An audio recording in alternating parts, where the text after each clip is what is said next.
अस्सलाम वालेकुम एवरीवन। तो आज हम रेजिस्टेंस और रजिस्टिविटी के ऊपर बात करेंगे, जो कि एनएमडी कैट का हमारे पास एनएमडी कैट 2025 का हिस्सा भी है। और हम इसके रिगार्डिंग सारी के सारे कॉन्सेप्ट्स को डिस्कस करेंगे, जिसके बाद कोई भी आपकी इंशाल्लाह क्वेरी नहीं रहेगी और आप कोई भी एमडी कैट के रिलेटेड टू रेजिस्टेंस और रजिस्टिविटी एमसीक्यूज को देखेंगे तो आप उसको ईजिली सोल्व कर सकेंगे। तो let's just start with the name of the अल्लाह के नाम से शुरू करते हैं कि बिस्मिल्लाहिर्रहमानिर्रहीम। तो स्टार्ट करते हैं हम लोग यहाँ पर रेजिस्टेंस से। रेजिस्टेंस का बेसिक इंट्रोडक्शन आप लोगों को काफ़ी ज़्यादा अच्छा होगा। आई होप आप लोगों ने क्वालिटेटिवली इसको बहुत अच्छे तरीके से पढ़ा होगा। क्वालिटेटिवली अगर आप इसको यहाँ पर पढ़ते हैं तो आप इसको ऐसे पढ़ते होते हैं कि the opposition to the flow of the charges क्या होगी? The opposition to the flow of charges के फ्लो को जो ऑपोजिशन देगी थ्रू कंडक्टर के थ्रू हम लोगों को यहाँ पर जो देगी ना opposition to the flow of the charges, उसे हम कहते होते हैं कि दिस इज कॉल्ड रेजिस्टेंस। इसे हम यहाँ पर रेजिस्टेंस का नाम दे देते हैं। तो ये तो आप बेसिकली क्वांटिटेटिवली इसको स्टडी करते हैं। अच्छा, क्वांटिटेटिवली जब आप इसको स्टडी करते हैं तो क्वांटिटेटिवली आप इसको थ्रू ओहम्स लॉ स्टडी करते हैं कि ओहम्स लॉ के थ्रू आपको पता चलता है कि हमारे पास यहाँ पर रेजिस्टेंस होती क्या है। वहाँ पर आप ये पढ़ते हैं कि volt is V is equal to I R, ठीक है। और अगर आप इसको चेंज करते हैं तो that is V over I is equal to ठीक होगा ना, that is voltage over current is equal to resistance आपके पास यहाँ पर आ जाती होती है। नेक्स्ट, अगर आपको इसका बेसिक इंट्रोडक्शन का अगला पॉइंट डेट इज यूनिट। इसका यूनिट क्या है हमारे पास? अच्छा, एस यूनिट आप लोग बहुत अच्छे से जानते हो। इसका यूनिट होता है ओहम। ओहम होता क्या? Ohm is equal two volt over ampere. मतलब वोल्ट ओवर अम्पेयर जो होता है ना, इसे कहते हैं कि this is the ohm. Ohm इसका हमारे पास यहाँ पर एस आई यूनिट है। अच्छा, तो रेजिस्टेंस आपने यहाँ पर मैक्सिमम चीज़ें जो है ना, this was the basic introduction कि आपको यहाँ पर यूनिट पता होना चाहिए, आपको यहाँ पर डेफिनेशन पता होनी चाहिए, एंड एज वेल एज आपको यहाँ पर इसकी क्वांटिटेटिव रिप्रेजेंटेशन पता होना चाहिए कि इसको हम लोगों ने रेजिस्टेंस को क्वांटिटेटिवली कैसे रिप्रेजेंट करना होता है। नेक्स्ट जो चीज़ होती है वो ये होती है कि रेजिस्टेंस की हमारे पास यहाँ पर डिपेंडेंस क्या होती है। अच्छा, डिपेंडेंस के रिगार्डिंग हम लोग यहाँ पर काफ़ी ज़्यादा डिटेल डिस्कस करेंगे, क्योंकि इसके साथ हम लोगों को काफ़ी ज़्यादा यहाँ पर जो है ना एज मिलेगा इंशाल्लाह हमें इन रजिस्टिविटी में काफ़ी ज़्यादा जो है ना डिफरेंसेस वगैरह होंगे, एंड डिपेंडेंस के रिगार्डिंग ही वो हमें यहाँ पर देखने को मिल रहे होंगे। तो डिपेंडेंस के रिगार्डिंग अगर हम लोग यहाँ पे बात करते हैं, डिपेंडेंस के रिगार्डिंग अगर हम लोग बात करते हैं तो डिपेंडेंस जो सबसे पहले चीज़ आती थी that is dimension of a conductor की डायमेंशन, और आप कह सकते हो कि ज्योमेट्री ऑफ अ कंडक्टर की ज्योमेट्री के ऊपर हमारे पास यहाँ पर जो है ना ये डिपेंड करता होता है।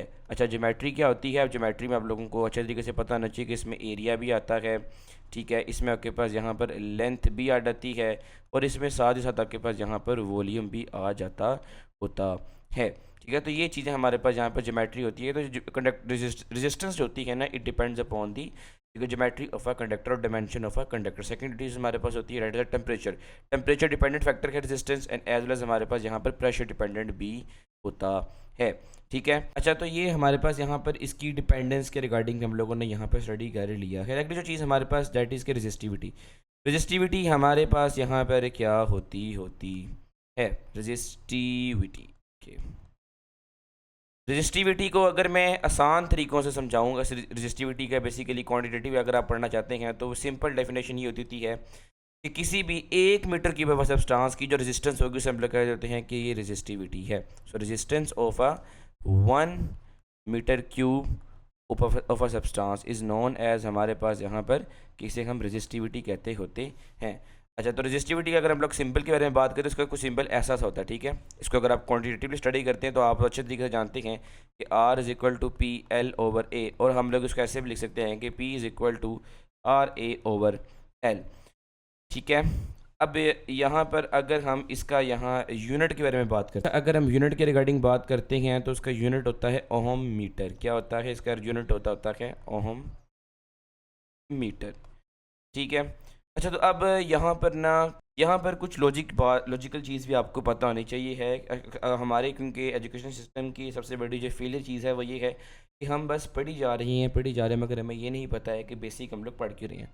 तो मोस्टली बच्चों से क्वेश्चन जब हम लोग यहाँ पर करते हैं रिगार्डिंग दिस कि आपके पास रेजिस्टेंस है, ठीक है, तो आपको रेजिस्टिविटी क्यों चाहिए है? मतलब सिंपल क्वेश्चन हमारा ये होता है कि वाई, क्वेश्चन ये है हमारे पास कि वाई वी नीड रेजिस्टिविटी, हमें यहाँ पर रेजिस्टिविटी की ज़रूरत ही क्या है अगर हमारे पास ऑलरेडी रेजिस्टेंस है। अगर आप वीडियो को थोड़ा सा पॉज करें और सोचें, थोड़ा सा सोचें कि हमें रेजिस्टिविटी की ज़रूरत ही क्या है। ऑल्दो हमारे पास रेजिस्टेंस भी तो और रेजिस्टिविटी में सिमिलैरिटी ही तो है, मतलब रेजिस्टेंस अगर हम लोग किसी भी एक मीटर की सब्सटेंस की ले लेते हैं तो वो रेजिस्टिविटी बन जाती है। देखिए बात ये होती है, सिंपल आंसर अगर मैं आपको उसका दूँ तो resistance is a not good parameter to check the conductivity of a substance. मतलब क्या है कि रेजिस्टेंस जो होती है, resistance it is not a good पर is not a good parameter. ये अच्छा पैरामीटर नहीं है हमारे पास यहाँ पर कि किसी भी सब्सटेंस की अगर हम क्या करना चाहते हैं to check conductivity of a substance, किसी भी सब्सटेंस की कंडक्टिविटी चेक करना चाहते हैं ना, तो उसके लिए हमारे पास ये अच्छा पैरामीटर नहीं होता है। इसीलिए हम लोग यहाँ पर क्या करते हैं, हम लोग एक कोटा सेट कर लेते हैं कि यार अगर हमारे पास लेट्स सपोज ये एक मेटल है, लेट्स सपोज मेरे पास मेटल है, मैं कहता हूँ कि यार अगर मैं इसकी लेंथ अगर देता हूँ तो ये लेंथ होगी अप्रोक्सीमेटली लेट्स सपोज कि कोई 10 मीटर इसकी लेंथ है। मैं करूँगा, मैं सिर्फ यहाँ पर 3 मीटर, यहाँ पर देखें 3 मीटर लेंथ देखूंगा और यहाँ पर रजिस्टिविटी देखता हूँ कि भाई यहाँ पर रजिस्टिविटी कैसी होगी इसकी। जहाँ पर अगर रजिस्टिविटी की बुनियाद के ऊपर मैं चेक करूँगा कि इसकी कंडक्टिविटी क्या है, ओवरऑल ये अच्छा कंडक्टर है हमारे पास या फिर बुरा कंडक्टर है, क्या हमारे पास यहाँ पर हिसाब किताब है। तो इस चीज़ के लिए हमें यहाँ पर रजिस्टिविटी चाहिए होती है। तो रजिस्टिविटी हमारे पास एक पैरामीटर है कि हम लोग किसी भी सब्सटेंस की कंडक्टिविटी को चेक कर सकते हैं। रजिस्टिविटी क्या है? Resistivity is a good parameter. तो इसलिए हमें यहाँ पर चाहिए है कि हम लोग यहाँ पर चेक कर सकें किसी भी सब्सटेंस की कंडक्टिविटी कैसी होती है। सो कंडक्टिविटी के लिए हमारे पास बेसिकली जो है ना रजिस्टिविटी इस्तेमाल करते हैं। अगर आपको मैं इजी मीन्स में यहाँ पर समझाऊँ तो देखें कुछ ऐसे हमारे पास यहाँ पर मेटल्स होते हैं कि जिनका स्पेसिफिक एरिया में बहुत ज़्यादा बेसिकली कंडक्टिविटी होती है, स्पेसिफिक एरिया में कंडक्टिविटी इनकी यहाँ पर ज़्यादा नहीं होती है, ठीक हो गया ना।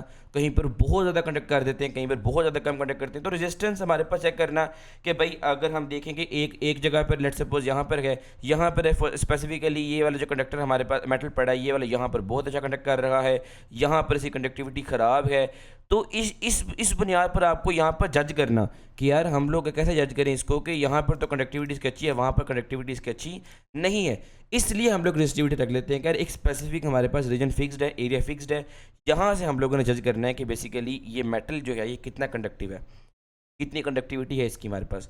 तो इसलिए बेसिकली हमें जो है ना रेजिस्टिविटी चाहिए होती है। तो बेसिक अगर आप डेफिनेशन भी पढ़ते हैं ना तो आप यही पढ़ते हैं कि resistance of a 1 metre cube of substance, मैंने देखिए आपको पहले यहाँ पर बताया भी है कि resistance of a 1 metre cube of substance, ठीक है, 1 मीटर क्यूब हमारे पास यहाँ पर सब्सटेंस की जो रेजिस्टेंस होती है उसे हम लोग कहते हैं रेजिस्टिविटी, ठीक है। तो ये बेसिक आपको अब बेसिक पता होना चाहिए कि हमें यहाँ पर रेजिस्टिविटी क्यों चाहिए है। अब अगर मैं आपको मैं लेट्स सपोज मैं लेता हूँ एक आयरन और एक मैं लेता हूँ कॉपर, ठीक है ना। एक आयरन है और एक कॉपर है, मेरे पास दो मेटल्स हैं। मैं चाहता हूँ कि यार मैं देखना चाहूँ, मतलब ये देख सकूँ कि इन दोनों में से ज़्यादा कंडक्टिव कौन है, इन दोनों में से ज़्यादा कंडक्टिव कौन है। तो मैं यहाँ पर क्या करूँगा कि मैं इसका 3 मीटर इसका मीटर क्यूब लूँगा, मैं यहाँ पर इसका मीटर क्यूब मैं लूँगा यहाँ पर, ठीक हो गया ना। तो इसका 1 मीटर क्यूब होगा, यहाँ पर मैं इसको ज़रा थोड़ा सा रेज कर लेता हूँ। 1 मीटर क्यूब इसका होगा। तो इन दोनों को मैंने यहाँ पर देखना है कि 1 मीटर रीजन के अंदर हमारे पास यहाँ पर इनकी रेजिस्टेंस कैसी होगी। दैट इज़ कि हमारे पास अगेन रेजिस्टिविटी हम लोग इसकी भी चेक करेंगे, एक इसके 1 मीटर क्यूब रीजन में, और आयरन की भी हम लोग यहाँ पर 1 मीटर क्यूब रीजन में रेजिस्टिविटी चेक करेंगे। और उस बेस पर हम लोग कहेंगे कि यार कॉपर ज़्यादा कंडक्टिव है या फिर हमारे पास यहाँ पर आयरन ज़्यादा कंडक्टिव है। तो ये आपको बेसिक समझाने के लिए थोड़ा सा लॉजिकल कि यार हमें यहाँ पर रेजिस्टिविटी की ज़रूरत क्यों है, ये पता होना चाहिए आपको, क्योंकि बहुत इंपॉर्टेंट कॉन्सेप्ट है।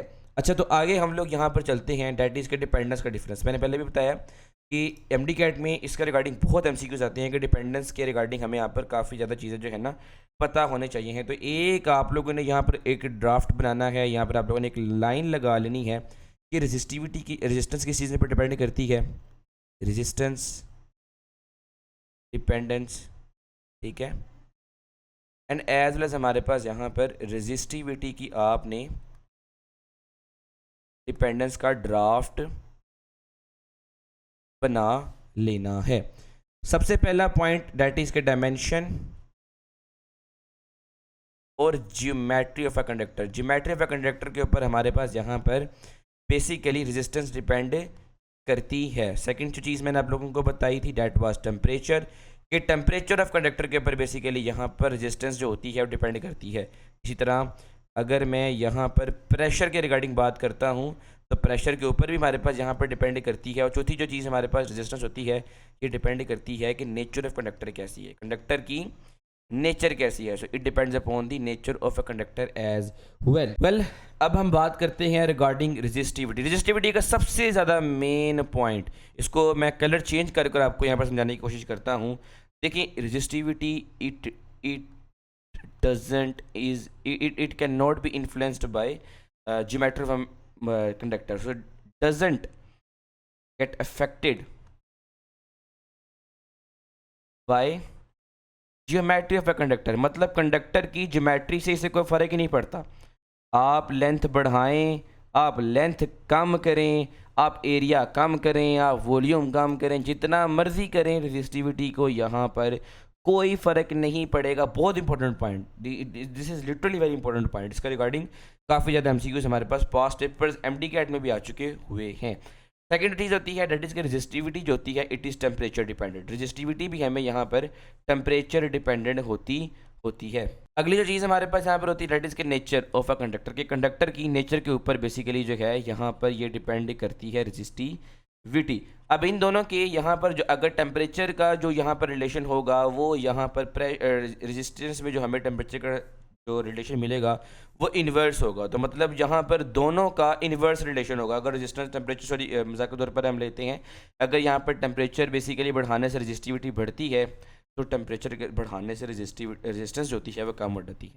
तो देखें कि ये हमारे पास यहाँ पर इन्वर्स रिलेशन है। क्या है? इन्वर्स रिलेशन है इन दोनों चीज़ों का।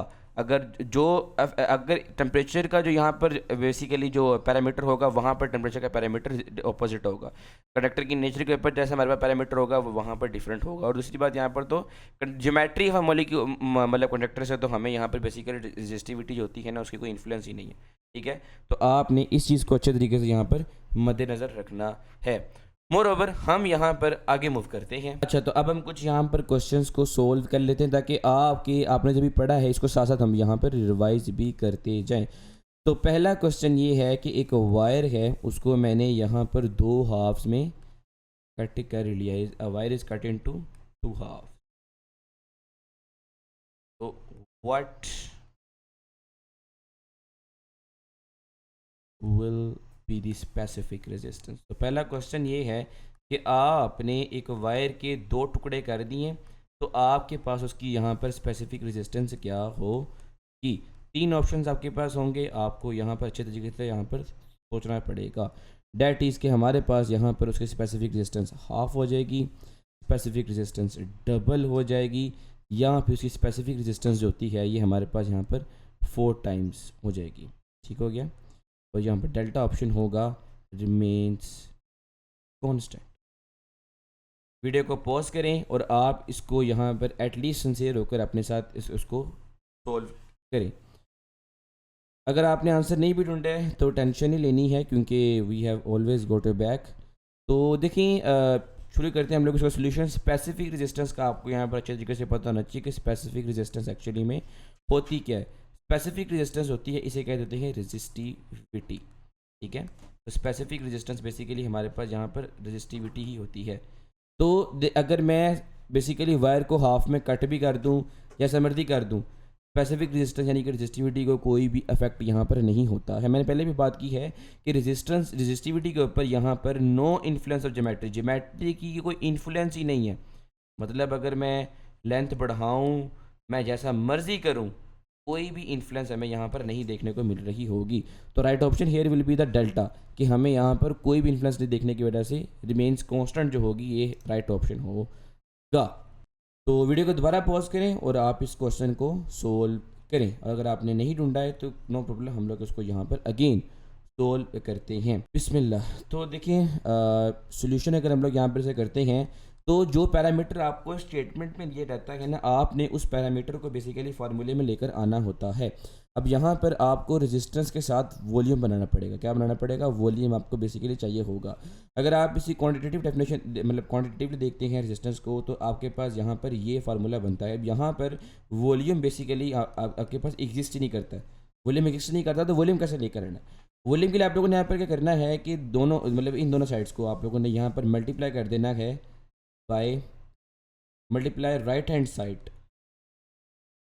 By length. आपने लेंथ से मल्टीप्लाई कर देना। अगर आप यहाँ पर लेंथ से मल्टीप्लाई करेंगे तो आपके पास यहाँ पर कुछ ऐसा सा यहाँ पर फिगर निकल कर आएगा, जो कि ऐसा कुछ चीज़ बन जाएगी कि एल स्क्वायर ओवर, सॉरी यहाँ पर ये लेंथ आनी थी, मैंने ए वॉल्यूम लिखा है ए एल, ये आपके पास यहाँ पे पैरामीटर आएगा। अब आपने सेकेंडरी की chapter number 12 that is electrostatics, आप वहाँ पे भी पढ़ते हैं, और वैसे ही आपको फिजिक्स में पता होता है कि area into length is equal to volume. तो वॉल्यूम आपका पैरामीटर हमारे पास यहाँ पर आ रहा है। तो resistance is equal to L का स्क्वायर ओवर वी। तो मैंने कितना टाइम बढ़ाई है? मैंने बढ़ाई है यहाँ पर देखिए, अब आपको एक रिलेशन मिल जाता है कि resistance is inversely proportional to volume. हमारा तो बेसिक रिलेशन जो है वो ये है, हम लोगों ने क्वेश्चन नहीं पूछा कि अगर लेंथ डबल कर दी जाए ऐसे केस में तो आपके पास यहाँ पर क्या रिलेशन होगा। तो अब आपको अच्छे तरीके से समझ आएगी कि हम लोगों ने यहाँ पर क्या किया है, लेंथ को डबल कर दिया। तो देखिए आपके पास यहाँ पर स्क्वायर है, सिंपल नज़र आ रहा है आपको। अगर आप लेंथ डबल कर देंगे तो रेजिस्टेंस जो होती है ना, it will be 4 times. Resistance आपके पास यहाँ पर क्या हो जाएगी, रेजिस्टेंस आपके पास यहाँ पर 4 टाइम्स हो जाएगी। तो इस ऑप्शन का जो राइट आंसर जो है डेट इज के डेल्टा क्वाड्रपल हमें यहाँ पर बेसिकली रेजिस्टेंस नज़र आ जाती होती है। अच्छा, तो ये आपके लिए बस थोड़े से मैंने प्रैक्टिस क्वेश्चंस दिए थे। 2 प्रैक्टिस क्वेश्चन थे बेसिकली सिंपल, ताकि आपको थोड़ा सा आइडिया हो सके कि रेजिस्टेंस और रेजिस्टिविटी के बेसिकली क्वेश्चन आते कैसे हैं। अब अगला जो कॉन्सेप्ट है ये काफ़ी ज़्यादा इंपॉर्टेंट है और मैक्सिमम बच्चों को तंग भी करता है। मैक्सिमम तो नहीं बल्कि मैं आई वुड से कि 90 to 80% बच्चों, फ्रेशर को स्पेशली तंग करता है कॉन्सेप्ट कि आपको इस कॉन्सेप्ट के रिगार्डिंग समझ नहीं आती। दैट इज़ के हमारे पास stretching and compressing of a conductor. अगर हम लोग स्ट्रेच कर देते हैं कंडक्टर को, अगर हम कंडक्टर को कंप्रेस कर देते हैं, तो ऐसे केस में आपसे पूछा जाता है कि रेजिस्टेंस कैसे होती है। इसके अंदर इसके रिगार्डिंग एमडी कैट के पास पेपर्स में काफ़ी ज़्यादा एमसीक्यूज पड़े हैं, and this is also a very important सब टॉपिक ऑफ द रेजिस्टेंस। अच्छा, तो हमारे पास यहाँ पर केस नंबर 1 है, that is case stretching of a conductor. Conductor की स्ट्रेचिंग हमारे पास आपने करनी है। देखें, जब भी कोई चीज़ स्ट्रेच की जाती है ना, तो आप याद रखें कि उसकी जो लेंथ होती है ना, लेंथ हमेशा बढ़ जाती है, और एरिया जो होता है ना, एरिया वो कम हो जाएगा। तो लेंथ बढ़ जाती है, एरिया कम हो जाता है। अगर आप इसकी प्रैक्टिकल लाइफ में एग्जांपल देखना चाहते हैं तो आपने अक्सर का बैंड देखे होंगे, रबर बैंड, प्लास्टिक के मतलब छोटे जो रबर के होते हैं, सॉरी।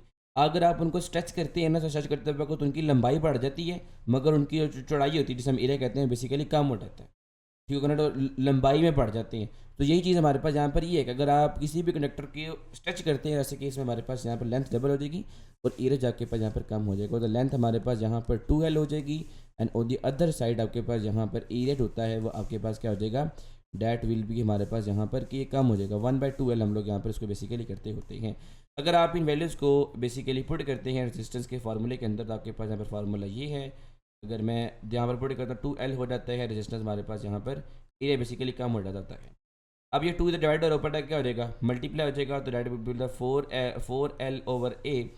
अगर मैं यहाँ पर इसको कलम बंद कर दूँ, ठीक है, और ये हमारे पास बाहर 4 लिख दूँ, तो इट विल बी कि हमारे पास 4 टाइम्स ऑफ रेजिस्टेंस।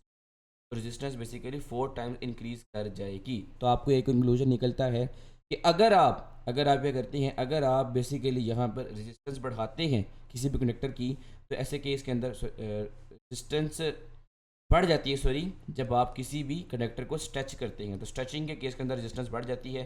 कितना टाइम बढ़ती है? 4 टाइम्स आपके पास यहाँ पर जो है ना रेजिस्टेंस बेसिकली बढ़ जाती होती है, ठीक है। इसी तरह आपने ऑपोजिट केस ले जाना कंप्रेसिंग का। अगर आप कंप्रेस करते हैं तो कंप्रेस का केस के अंदर हमारे पास यहाँ पर क्या होता है, कंप्रेसिंग ऑफ अ कंडक्टर। तो अगर आप कंडक्टर को कंप्रेस कर रहे हैं तो ऐसे केस में हमारे पास यहाँ पर ये होता है कि उसकी लेंथ आधी हो जाती है मगर ये बढ़ जाता है। तो अब यहाँ पर लेंथ 1/2 हो जाएगी, एंड एज हमारे पास एरिया जो होता है वो 2 एरिया हो जाएगा, ठीक है ना, 2 टाइम्स हो जाएगा बेसिकली। अगेन आप रेजिस्टेंस के फार्मूले को अगर आप यहाँ पर पुट करते हैं, वैल्यूज़ को इंटरसेप्ट करें यहाँ पर, तो डैट इज़ के 1/2 हो जाएगा। एरिया हमारे पास यहाँ पर कितना है, एरिया हमारे पास यहाँ पर 2 टाइम्स है, ये ऊपर 2 मल्टीप्लाई हो रहा है, ठीक है। नीचे आके हमारे पास यहाँ पर क्या हो जाएगा, डिवाइड हो जाता होता है, तो 4 आ जाएगा। अब यहाँ पर अगेन इसको कलम बंद करें तो इट मीन्स कि आपके पास 4 टाइम्स रेजिस्टेंस जो होती है ना, वो 4 टाइम्स डिक्रीज़ हो जाती होती है। तो कंक्लूजन आपके पास यहाँ पर ये निकलता है कि अगर आप किसी भी कनेक्टर को कंप्रेस करते हैं, जैसे कि हमारे पास यहाँ पर क्या होता है कि रेजिस्टेंस होती है ना, resistance decreases by 4 times. Resistance जो होती है वो 4 गुना यहाँ पर कम हो जाती होती है, ठीक है। तो ये तो बेसिक कॉन्सेप्ट था आपके पास यहाँ पर कि जो आपको अच्छे तरीके से पता होना चाहिए है। अगर आपके पास यहाँ पर n टाइम्स हमारे पास यहाँ पर आ जाती होती है रेजिस्टेंस या रेजिस्टिविटी, उसका शॉर्टकट ये होता है कि आपने रेजिस्टेंस के लिए ये वाला फार्मूला अप्लाई करना है, ठीक है। r डैश के साथ आपने उसको यहाँ पर n स्क्वायर से मल्टीप्लाई कर देना है। अगर मैं कहते इतने नंबर ऑफ टाइम्स मैंने उसको स्ट्रेच कर दिया, ये कर दिया, तो आपने उसको सिंपली ये वाला फार्मूला लगाना है, ठीक होगा ना। इसी तरह अगर मैं कंप्रेस कर दूंगा तो आपने इसको यहाँ पर डिवाइड के अंदर ले जाना होता है। तो ये हमारे पास for n number of conductor number of times of conductor, इसलिए हम लोगों ने यहाँ पर ये वाला फार्मूला अप्लाई करना होता है।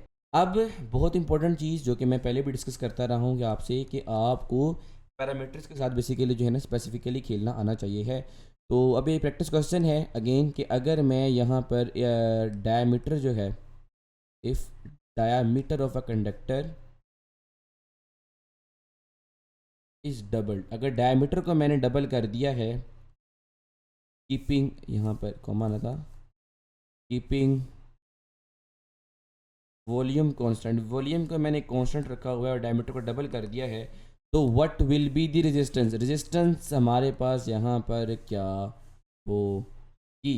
अब अगेन आप मुझे कहेंगे कि सर हमने तो अभी डायमीटर तो पढ़ा नहीं और हम डायमीटर का क्वेश्चन दे दिया है, वॉल्यूम की चले हमें समझ आ रही है, मगर डायमीटर हम लोग यहाँ पर कैसे सोल्व करेंगे। मैक्सिमम बच्चों के वैसे जो होगा ना समझ भी आ चुकी होगी कि हम लोगों के पास यहाँ पर सोल्यूशन क्या होगा। सिंपल आप लोगों ने यहाँ पर करना है, आपको अच्छे तरीके से यहाँ पर फार्मूला आता होता है, डेट इज़ के R is equal to PL/A, ठीक है। तो आपसे डायमीटर का अपने सिंपल लेके आना है उसको फिनोमिनन को, ठीक है। तो डायमीटर का फिनोमिनन लेने के लिए लेके आने के लिए आप लोगों को क्या करना पड़ेगा कि आप लोगों ने यहाँ पर सिंपली पाई आर स्क्वेयर का फार्मूला अप्लाई करना है, और स्क्वेयर आपको पता है किसके बराबर होता है, डेट इज़ के हमारे पास R/2, ठीक है, D/2। ये चीज़ आप लोगों ने यहाँ पर डायमीटर का फिनोमिनन आ जाएगा। मगर देखिए उसने क्वेश्चन में अगर आप गौर करें तो क्वेश्चन में उसने वॉल्यूम भी पूछा कि वॉल्यूम के फैक्टर को भी लेके आना है, तो वो भी इतना कोई मुश्किल नहीं है। ऊपर अगर हमारे पास यहाँ पर लेंथ मौजूद है, ये देखिए लेंथ है, तो हम लोग यहाँ पर करेंगे दोनों साइडों को एरिया से मल्टीप्लाई कर देते होते हैं। तो अब यहाँ पर हम सोल्यूशन करने लगे हैं। मैंने आपको ओवरव्यू दे दिया कि हम लोग यहाँ पर बेसिकली सोल्व कैसे करेंगे इस क्वेश्चन को सोल्व करना मुश्किल नहीं है, स्टेटमेंट बहुत सिंपल सी है, और क्वेश्चन की नोयत भी जो है ना हमारे पास बहुत सिंपल सी है। पहले तो आप लोगों ने इसको मल्टीप्लाई कर देना है हमारे पास यहाँ पर राइट हैंड साइड को बाय ए से मल्टीप्लाई कर देना है, ठीक है। अगर आप ए से मल्टीप्लाई करते हैं तो R is equal to PLA/A का स्क्वेयर, तो आपके पास R is equal to P volume और हमारे पास यहाँ पर A का स्क्वेयर। अच्छा एक चीज़ देखें कि ज़रूरी नहीं है कि हर बार आपका वॉल्यूम के साथ इन्वर्स रिलेशन आएगा, वॉल्यूम के साथ आपका कभी कभी डायरेक्ट रिलेशन भी आ जाता है, ठीक है। वॉल्यूम के साथ आपका डायरेक्ट रिलेशन भी आ जाता है, डिपेंड करता है कि कंडीशन कैसी है, कंडीशन के ऊपर डिपेंड करता है, क्वेश्चन की नोयत के ऊपर डिपेंड करता है। आपने पहले क्वेश्चन सोल्व किया उसमें आपके पास यहाँ पर वॉल्यूम जो था रेजिस्टेंस की इन्वर्स था, मगर अब यहाँ पर देखें बराबर आ गए, डायरेक्ट रिलेशन आ गया। तो डिपेंड करता है कि क्वेश्चन की नोयत कैसी है, क्वेश्चन किस नोयत क्या है हमारे पास, उस नोयत के मुताबिक हम लोगों ने यहाँ पर बेसिकली जो है ना वॉल्यूम का रिलेशन बनाना होता है। अब यहाँ पर अगर हम लोग यहाँ पर वैल्यूज़ को दोबारा पुट करते हैं, वॉल्यूम हमारे पास कोई कांस्टेंट फैक्टर है, अगर हम पाई आर स्क्वेयर के साथ स्क्वेयर ले लेते हैं तो वैल्यू क्या होती है कि V/पाई स्क्वेयर और R टेट्रा, तो R का 4 क्यूब हो चुका है। अगर मैं इसको फर्दर मोर यहाँ पर सोल्व करता हूँ तो इट कम्स कि हमारे पास यहाँ पर पाई स्क्वेयर और D/2 क्वाड्रपल, ठीक होगा ना। अगेन मैं अगर वैल्यू को और सॉल्व करता हूँ तो पाई स्क्वेयर तो हमारे पास यहाँ पर D/16, इट कम्स आउट कि हमारे पास यहाँ पर जो अगर हम वैल्यूज़ वगैरह को पूरी तरीके से पुट करते होते हैं तो हमें यहाँ पर ये पता चलता होता है कि जो आपके पास डायमीटर होता है वो 1/16 टाइम्स डिक्रीज कर जाता होता, सॉरी रेजिस्टेंस होती है ना तो आपके पास यहाँ पर 1/16 टाइम्स डिक्रीज कर देती है। इवन दो ये पास्ट पेपर में भी क्वेश्चन आ चुका हुआ है, ये पास्ट पेपर का क्वेश्चन है, एमडी कैट के पास्ट पेपर में क्वेश्चन आ चुका हुआ है कि डायमीटर उसने आपसे पूछा था। तो बच्चे थोड़ा से जाहिर सी बात है कि उनके प्रेशर होता है एग्जाम का उस टाइम पे भी, तो भूल जाते हैं चीज़ों को। तो आपने मैक्सिमम कोशिश करनी है कि आपने नहीं भूलना, प्रैक्टिस करेंगे डेली आप इन चीज़ों की, तो आपको यहाँ पर इंशाल्लाह कोई भी प्रॉब्लम यहाँ पर नहीं होगी। तो 1/16 टाइम्स हमारे पास यहाँ पर जो है ना डायमीटर जो है, सॉरी रेजिस्टेंस जो है कम हो जाती है जब हमारे पास डायमीटर जो है बढ़ाया जाता है बेसिकली 2 टाइम। अच्छा, तो अगला जो हमारे पास टॉपिक है that is effective temperature. Even तो हमारे पास यहाँ पर इसका तो प्रॉपर आपके पास यहाँ पर एफएससी में आप पढ़ते भी इसके रिगार्डिंग। तो इफेक्ट ऑफ टेम्परेचर, टेम्परेचर का क्या इफेक्ट होता है on resistivity and as well as हमारे पास यहाँ पर रेजिस्टेंस। बेसिकली आपने रेजिस्टेंस के रिगार्डिंग इसका जो फार्मूला याद रखना है वो ये होता है। तो अच्छा, तो रेजिस्टेंस के रिगार्डिंग आपको यहाँ पर कोफिशिएंट ऑफ रेजिस्टेंस का अच्छे तरीके से पता होता है कि हम लोग उसको अल्फा से रिप्रेजेंट करते हैं, और आपको फार्मूला का देखने को मिलता है कि R T minus R naught into T. अब यहाँ पर ये क्वांटिटीज़ क्या हैं इसको मुझे बताना बड़ा ज़रूरी है, ठीक है। तो आर टी क्या होती है कि रेजिस्टेंस होती है एक स्पेसिफिक टेम्परेचर के ऊपर, resistance at specific temperature in degree Celsius, ठीक है। इसी तरह आर जो डैश है डेट इसके हमारे पास रेजिस्टेंस है 0 डिग्री सेल्सियस, 0 डिग्री सेल्सियस के ऊपर हमारे पास यहाँ पर जो रेजिस्टेंस होती है उसके ऊपर आप लोगों को पता होना चाहिए। टी हमारे पास यहाँ पर बेसिकली टेम्परेचर होता है, कोई भी टेम्परेचर आपको यहाँ पर जो दिया क्या हुआ है। इसी तरह अगर आपके पास यहाँ पर रेजिस्टिविटी है, क्या है रेजिस्टिविटी है, तो रेजिस्टिविटी का भी आप लोगों ने यहाँ पर रेजिस्टिविटी में आप लोगों ने रेजिस्टेंस का साइन को यहाँ पर चेंज कर देना होता है, और सॉरी यहाँ पर 0 आएगा एन एल हमारे पास यहाँ पर पी ओ इंटू टी, ये हमारे पास रेजिस्टिविटी आ। और कोफिशिएंट इसका अगर आपको मैं यहाँ पर यूनिट बताऊँ तो डैट इसके पर केल्विन, पर केल्विन हमारे पास यहाँ पर क्या होता है यूनिट होता है coefficient of temperature coefficient of resistance and temperature coefficient of resistance, दोनों का यूनिट जो होता है ना यूनिट सेम होता है, और एज वेल एज हमारे पास फार्मूला भी सेम होता है, बस सिंबल को थोड़ा सा फ़र्क होता है। इसके रिगार्डिंग भी काफ़ी ज़्यादा क्वेश्चन होते हैं एंड क्वेश्चन काफ़ी ज़्यादा ट्रिकी होते हैं, क्योंकि ये ओवरऑल अगर आपके पास देखा जाए तो जितना आपको देखने में आसान लग रहा है ये उतना बेसिकली है नहीं, जितना मैंने आपके सामने सिंप्लीफाई करके लिखा हुआ है। एक पॉइंट जो यहाँ पर बताना थोड़ा सा ज़रूरी है कि आप लोगों को पता होना चाहिए कि अगर हमारे पास हम देखना चाहते हैं कि किसी भी सब्सटेंस को अगर हम टेम्परेचर बढ़ाते हैं तो उसकी रेजिस्टेंस बढ़ती है कि नहीं, तो हम ये देखते हैं कि टेम्परेचर कोफिशिएंट की वैल्यू क्या होती है, पॉजिटिव और नेगेटिव, इस पैरामीटर के ऊपर डिपेंड करता होता है। अगर हमारे पास वैल्यू पॉजिटिव आती है इट मीन्स कि रेजिस्टेंस बेसिकली बढ़ रही है। इसी तरह अगर हम यहाँ पर वैल्यू देखते हैं टेम्परेचर कोफिशिएंट की, तो वो हमारे पास अगर नेगेटिव आती है इट मीन्स कि resistance of a substance decreases with the increase in the temperature. आप अगर टेबल देखते हैं, टेबल में काफ़ी ज़्यादा मेटल्स का काफ़ी ज़्यादा मेटल्स के आपको यहाँ पर रेजिस्टिविटी होती है वो हमारे पास यहाँ पर इंक्रीज होते हुए नजर आती है, एक्सेप्ट आपको यहाँ पर कार्बन की जो आपके पास रेजिस्टेंस है डेट इज़ नेगेटिव, क्योंकि ना नेगेटिव है ये, सॉरी आपके पास यहाँ पर क्या कहते हैं इसको टेम्परेचर कोफिशिएंट इसका हमारे पास यहाँ पर नेगेटिव है। सिमिलरली आपके पास यहाँ पर सेमीकंडक्टर्स जो हैं क्या हैं, सेमीकंडक्टर्स भी आपके पास यहाँ पर एक्सेप्शनल बिहेवियर शो करते हैं, डैट इज़ के वो भी डेविएशन शो कर देते हैं, इनका भी हमारे पास यहाँ पर टेम्परेचर कोफिशिएंट होता है वो नेगेटिव होता है। तो ये भी एक बेसिकली पास्ट पेपर्स में एमसीक्यूज आ चुका हुआ है, सिंपल डायरेक्ट बुक एमसीक्यू है मगर पास्ट पेपर्स में हमारे पास आ चुका है, तो इसे बताना आपके पास यहाँ आपके लिए बहुत ज़्यादा ज़रूरी है। अच्छा, तो कुछ एक्स्ट्रा पॉइंट आपको यहाँ पर पता होना चाहिए है जो कि पॉइंट टू बी रिमेंबर, यहाँ पर पॉइंट्स आपको अच्छे तरीके से है ना पता होने चाहिए हैं। अच्छा, तो एक जो सबसे पहला जो पॉइंट आपको ये पता होना चाहिए है कि टेम्परेचर कोफिशिएंट डेट इज़ हमारे पास यहाँ पर अल्फ़ा की कभी भी वैल्यू जो होती है ना can never be greater than 1, इसकी वैल्यू कभी भी हमारे पास 1 से बढ़कर नहीं होगी, ये बड़ा इंपॉर्टेंट पॉइंट हमारे पास यहाँ पर। और ना ही इसकी वैल्यू जो होती है ना कभी भी हमारे पास यहाँ पर लेस देन 1 भी नहीं होगी, एंड लेस देन 1 से कम भी नहीं होगी, 1 से ज़्यादा भी नहीं होगी, मतलब यहाँ पे 1 पर ही रहती होती है। क्यों, रीज़न क्या है, हमारे पास किसी के यहाँ पे कांस्टेंट की जो होती है टेम्परेचर कोफिशिएंट की, हमारे पास हमें यहाँ पर वैल्यू बेसिकली ना 1 से ज़्यादा नीचे जाते देखने को मिलती है, ना ही 1। रीज़न ये है कि because it is a fractional constant, ये हमारे पास यहाँ पर फ्रैक्शनल कांस्टेंट है। क्या है, it is a fractional constant, ये फ्रैक्शनल कांस्टेंट है, इसकी निस्बत से हम लोगों को पता चलता है कि ये इसकी वैल्यू कभी भी हमारे पास 1 से ज़्यादा या 1 से नीचे नहीं हो सकती होती है।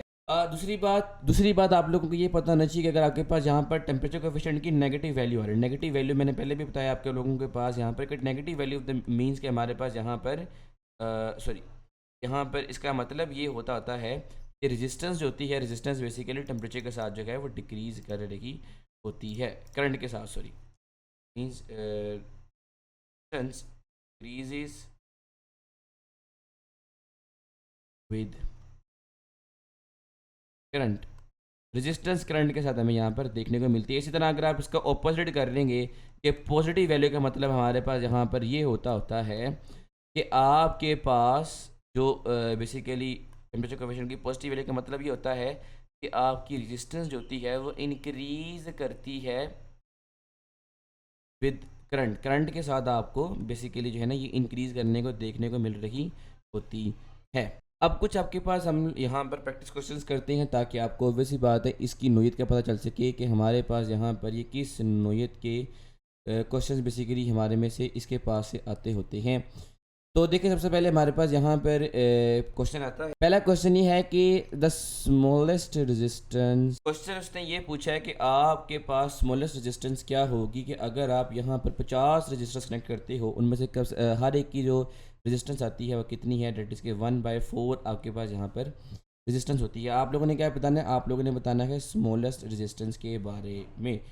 तो पहली जो ऑप्शन आपके पास है डेट इज़ के 1/200 ओम, ठीक है, ये हमारे पास स्मॉलेस्ट रेजिस्टेंस होगी। यहाँ फिर आपके पास यहाँ पर जो चीज़ देखने को मिल रही होती है डेट इज़ के 1/400 ओम। सीटा ऑप्शन है कि 200 ओम, ठीक है, और यहाँ पे आपके पास डेल्टा ऑप्शन है कि 4/50 ओम। अब आपसे ये क्वेश्चन पूछा गया है, यहाँ पर 50 को मेरा क्या हो गया, 50 को 5 को सही कर दें, अच्छा अगेन लिख ही देते हैं इसको 50 को। तो क्वेश्चन उसने आपसे यहाँ पर ये पूछा है कि आपने बताना है कि मुझे स्मॉलेस्ट रेजिस्टेंस कितनी हो कि अगर आपके पास यहाँ पर हम इतने कंडक्टर्स को कनेक्ट करते हैं। देखिए आपने सिंपल पहले तो खुद सोल्व करना है हर बार की तरह, और अगर आपसे नहीं हुआ तो मैं खुद आपके पास यहाँ पर सोल्व हूँ। देखिए ये क्वेश्चन जो होता है ना थोड़ा सा ट्रिकी है कि आपको स्मॉलेस्ट रेजिस्टेंस पूछी, क्योंकि सबसे ज़्यादा स्मॉलेस्ट रेजिस्टेंस हमारे पास कितनी होगी अगर हम लोग यहाँ पर इतने रेजिस्टर्स को कनेक्ट करते हैं। ऐसे क्वेश्चन को सोल्व करने के लिए अपना टाइम बचाते हैं, थिंकिंग बचाते हैं, तो आपने यहाँ पर ये वाला फार्मूला अप्लाई करना है। क्या फार्मूला अप्लाई करना है कि resistance over number of conductors. तो मैंने आपको आपने स्मॉलेस्ट रेजिस्टेंस फाइंड करने के लिए आप लोगों ने ये वाला फार्मूला अप्लाई करना है कि resistance over number of conductors. Smallest resistance के लिए आप बेसिकली ये काम कर रहे हैं। अगर आप यहाँ पर रेजिस्टेंस देखते हैं, रेजिस्टेंस कितनी है हमारे पास 1/4 ओम, नंबर ऑफ कंडक्टर्स कितने हैं 50, ये इधर 4 डिवाइड हो रहा है, 1 क्या हो जाएगा 50 × 4, इट इज़ अप्रॉक्सीमेटली 1/200 ओम, ठीक है। तो जो स्मॉलेस्ट रेजिस्टेंस होगी अगर हम हर एक कंडक्टर जो कि तकरीबन 1/4 हम रेजिस्टेंस कैरी कर रहा होगा, उसमें से स्मॉलेस्ट रेजिस्टेंस हमें देखने को मिल रही होगी कि हमारे पास वो 1/200 ओम्स हमारे पास यहाँ पर स्मॉलेस्ट रेजिस्टेंस होती है, ठीक है। ये हम स्मॉलेस्ट रेजिस्टेंस आपको ये देखने को मिल रही होगी। तो अगर मैं थोड़ा सा क्वेश्चन ट्री करता लार्जेस्ट कर देता तो आप लोगों ने यहाँ पर सिंपली यह करना था R/N कर देना था और कुछ भी नहीं करना था। जितनी रेजिस्टेंस होगी जितना नंबर होगा आप उसके बेसिकली मल्टीप्लाई कर देना। तो ये एक छोटी सी ट्रिक है। इस तरह की भी MCQs आप लोगों को अक्सर का प्रैक्टिस क्वेश्चन में या फिर एकेडमिक टेस्ट में देखने को मिल रहे होते हैं। देखो MD कैड में भी ऐसे MCQs आ जाते होते हैं, ठीक है। आगे बढ़ते हैं। आगे हमारे पास क्वेश्चन ये है कि द स्पेसिफिक of materials है 50 × 10⁻⁻8 ओहम मीटर। आगे आपसे पूछा गया है कि what will B resistance of cube length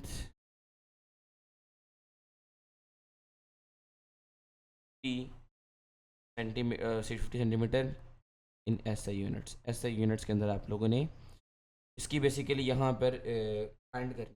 आगे पास यहाँ पर क्वेश्चन है, आप लोगों से रेजिस्टेंस पूछी गई है। आपको मैं यहाँ पर ऑप्शंस भी प्रोवाइड कर देता हूँ। पहली ऑप्शन होती है 10 × 10⁻⁸ ओहम, ठीक है।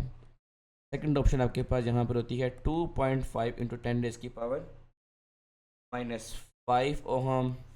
थीटा ऑप्शन आपके पास यहाँ पर होती है 550 इंटू 10 रेज़ की पावर -8 ओहम। और डेल्टा ऑप्शन आपके पास है 10 रेज़ की पावर -6 ओहम।